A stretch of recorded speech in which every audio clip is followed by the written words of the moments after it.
গোপালপুর গ্রামে আরতি বলে একজন থাকতো। সে তার ছেলে মেয়েকে খুব ভালোবাসতো। আরতি খুব ভালো মা ছিল। এইরকমই একদিন আরতির পড়শি এলো। কি খবর আরতি, আজকাল নিজের ছেলে মেয়ের খুব সেবা করছিস, অন্য কিছু ব্যাপার আছে নাকি? কি করব, ছেলের জন্য কবে থেকে মেয়ে খুঁজছি, কোনো সুন্দরী ভালো মেয়েই পাচ্ছি না। আমাকে আগে বলতে পারতিস, এখনই মেয়ের লাইন লাগিয়ে দিতাম। এটা কি হলো না, কথাটা হিন্দিতে কি বলে, বাগল মে ছোড়া আর গাঁও মে ধিন্দোরা। বাস বাস, আর বলতে হবে না, তুই শুধু আমার ছেলের জন্য মেয়ে খুঁজে দে। আমি আর ঘরের কাজ করতে পারছি না, আজকাল হাঁটু ব্যথাটা খুব বেড়েছে। এই বয়সে হাঁটু ব্যথা হবে না তো কি হবে? তুই তখন পুরো 65 বছরে বুড়ি হয়ে গেছিস। এভাবে কেন বলছিস? 65 নয়, আমার বয়স 64 বছর। তুই জানিস না? বাবা, তুই এখন নিজেকে কম বয়স মেয়ে ভাবছিস? তোর ছেলে ঠিক সময় বিয়ে হলে তুই এখন ঠাকুমা হয়ে যেতিস, আর আমাকে বয়স বলছিস? তোর কথা শুনে মনে হচ্ছে তোর মাথা খারাপ হয়ে গেছে। পোষ, তোর জন্য ঠান্ডা নিয়ে আসি এখনই। দাঁড়া, তুই কেন যাচ্ছিস? তোর মেয়ে কই? তোর মেয়েকে বল, এখন না করলে শ্বশুর বাড়িতে কি করবে? না না, আমার ফুলের মতো মেয়ে, এখনই যদি কিছু হয়ে যায় কি হবে? আমি নিয়ে আসছি, তুই বস। আরতি খুব ভালো, মেয়েকে কত ভালোবাসে। এ ঘরে যে বউ হয়ে আসবে সে খুব আনন্দে থাকবে। আমাকে একটা মেয়ে দেখে দিতেই হবে। সন্ধ্যা আনন্দ হয়ে খুশি নামে মেয়ের সঙ্গে আরতির ছেলের বিয়ে দিল। আরতি পুরো পাল্টে গেল, মা থেকে শাশুড়ি হয়ে গেল। এই রকমই একদিন খুশিকে ডেকে বলল,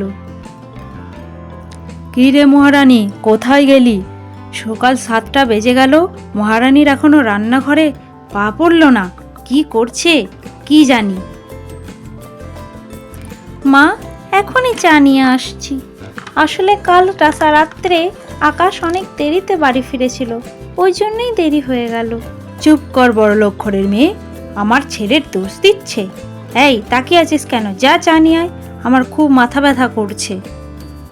মা, তোমার যদি মাথা ব্যথা করছিল তো বিভাকে বলতে পারতে, সে চা করে দিত, তোমার মাথা ব্যথাও এখন ঠিক হয়ে যেত। আমার মেয়ে কি কোনো রাজকুমারীর থেকে কম নাকি? তুই থাকতে ও কেন রান্নাঘরে কাজ করবে? হলো কি মা, এত রেগে কেন? কি হয়েছে? উঠে গেছিস? আয় আমার কাছে আয়। তোর ঘুম পুরো হয়েছে? তোমরা তো চিৎকার করছো, আর ঘুম হয়ে গেল। ওহো, আয় শুয়ে যা, আমার কাছে শু। তুই কি তাকাচ্ছিস? যা চা নিয়ে আয়, আমার মেয়ের জন্য দুধ নিয়ে আসবি, ওর খুব খিদে পেয়েছে। যা তাড়াতাড়ি যা। কিছু টাকা চাই আমার, নতুন ড্রেস কিনবো। 3 দিন পর আমার বান্ধবীর বিয়ে, আমাকে যেতে হবে। টাকা দাও তাড়াতাড়ি। চলো দাও। ওহো, আমার আদরের মেয়ে, যা যাও টাকা নিয়ে নাও, ভালোভাবে বিয়ে কাটাও, তোমার জন্য কোনো জিনিসের কম না থাকে। মা দেখো, বৌদি এখনো চা দুধ দিয়ে এলো না, আমার বাজারে যেতে দেরি হয়ে যাবে, তাড়াতাড়ি যেতে হবে আমাকে, তাড়াতাড়ি আনতে বল। দাঁড়া, আমি এখনই দেখছি ওকে। কোথায় গেলি রে? তাড়াতাড়ি চা নিয়ে আয়। চা করছিস না গোপাল ভাঁড়ের ভাত? চা এখনো হলো না? তোর মা কি তোকে কিছুই শেখায়নি? হ্যাঁ, খুশির সকাল থেকে শুরু করে শাশুড়ির কথা শুনে এইভাবেই অভ্যেসে পরিণত হয়ে গেল, আর এইভাবে দিন যেতে লাগলো। একদিন মা আর মেয়ে কথা বলছিল, ওই সময় সন্ধ্যা এলো। আরতি, আরতি, কোথায় গেলি? তোকে কোথাও দেখতে পাচ্ছি না। হায়, ভেতরে আয়, আমি এখানে বসে আছি। কি ব্যাপার, মা আর মেয়ের এত ভালোবাসা একদম উথলে উঠছে। এরকম যদি বউকেও ভালোবাসতিস তাহলে কতই না ভালো হতো। ও তো কারোর বাড়ির মেয়ে, তুই আবার বউ মেয়ের কথা বলছিস? বউকে সবসময় শাসনে রাখতে হয়, আর এরকম কথা আমার সঙ্গে বলবি না। বউ বউয়ের জায়গায় আর মেয়ে মেয়ের জায়গায়। ঠিক আছে ঠিক আছে, তোকে এটা বলতে এসেছি, বিবাহর জন্য অনেক বড় ঘর থেকে সম্বন্ধ এসছে। তুই যদি বলিস তাহলে কথা বলবো, আর নাহলে ছেড়ে দেব। এরকম কথা কেন বলছিস সন্ধ্যা? ঘর আর ছেলে যদি ভালো হয় তাহলে বিবাহর জন্য তো খুব ভালো, আর বিবাহর মতো বউ পেলে ওদের ভাগ্য খুলে যাবে, দেখিস।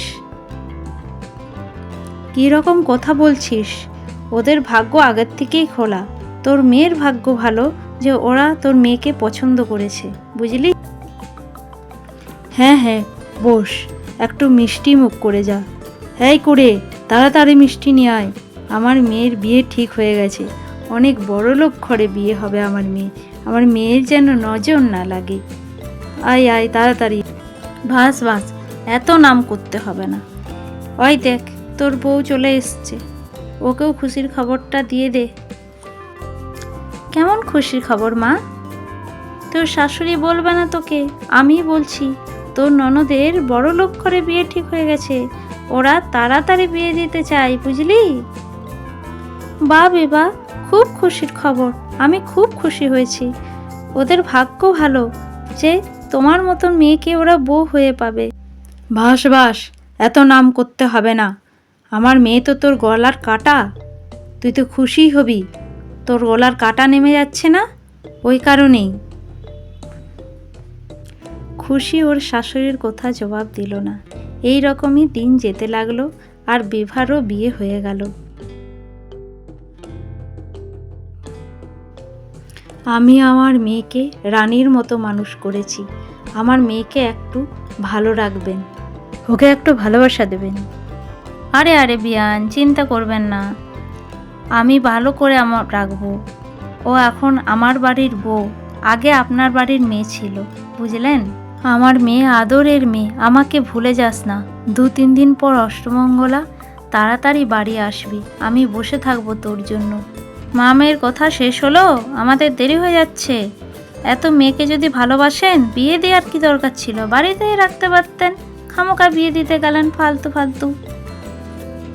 না না বিয়ান, এরকম কথা কেন বলছেন? ও আমার ঘরের শান, আমি ওকে খুব ভালোবাসি, আমার চোখের মণি। ও হঠাৎ চলে যাচ্ছে, তাই একটু মন খারাপ করছে।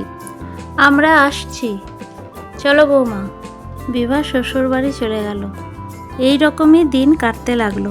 অষ্টমঙ্গলার দিন এলো। আরতি মেয়ের জন্য বসে থাকলো, কিন্তু বিভা এলো না। আরতি মেয়েকে ফোন করলো।